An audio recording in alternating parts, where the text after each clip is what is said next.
नमस्कार किसान भाइयों, आप सभी का एक बार फिर से हमारे YouTube channel Rahul social worker में स्वागत है। किसान भाइयों, आज के वीडियो में लोग बात करने वाले हैं मटर की खेती के बारे में।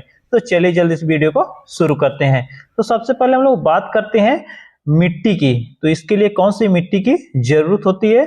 तो इसके लिए बलुई दोमट मिट्टी से लेकर के दोमट मिट्टी जिसका पीएच मान 6.5 से लेकर 7.5 के बीच हो, इसकी खेती के लिए बहुत ही अच्छा माना जाता है। वैसे इसकी खेती रेतीली दोमट से लेकर के चिकनी दोमट मिट्टी में भी की जा सकती है। अब बात करते हैं जलवायु का। तो अगर फसल की बुआई के समय 15 से लेकर 30 डिग्री सेल्सियस तापमान, और अगर फसल की तुड़ाई के समय या फली बनते समय 15 से लेकर के 20 डिग्री सेल्सियस के आसपास अगर टेम्परेचर है, तो इसकी खेती के लिए बहुत ही अच्छा माना जाता है। अगर प्रजातियों की बात करें तो बहुत सारी प्रजातियां हैं, जैसे PG3 हो गया, पंजाब 88 हो गया, 89 हो गया, AP3 हो गया, मीठी फली हो गया, अर्किल हो गया, लिंकन हो गया, जवाहर मटर 1, 2, 3 हो गया। और इसके अलावा भी बहुत सारी प्रजातियां हैं जो कि बाजार में अलग अलग नामों से आती हैं, जिसमें एक है GS10 नाम से वैरायटी आती है जो कि बहुत ही अच्छी उपज देती है। अब बात करें अगर खेत की तैयारी का, तो जैसे बाकी फसलों की तैयारी करते हैं वैसे मटर का भी करते हैं।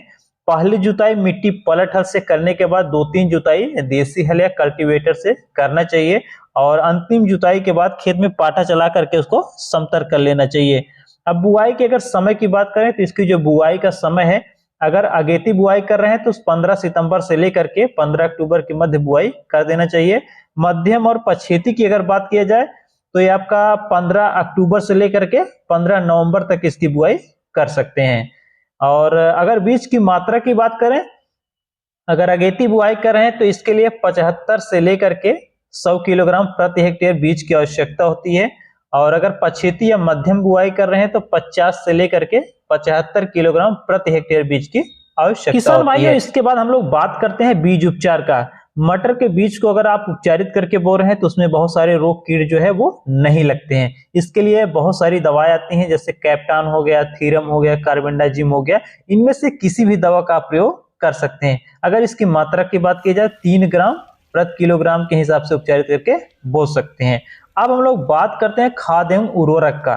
तो इसके लिए यूरिया 20 किलोग्राम, और फास्फोरस की बात करें तो 60 किलोग्राम, पोटास जो है वो आवश्यकता अनुसार आप दे सकते हैं। और DAP की अगर बात की जाए तो 100 से लेके 125 किलोग्राम DAP की आवश्यकता होती है।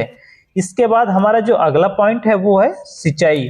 वैसे मटर जो है दलहनी फसल है, इसमें बहुत ज्यादा सिंचाई की जरूरत नहीं होती है।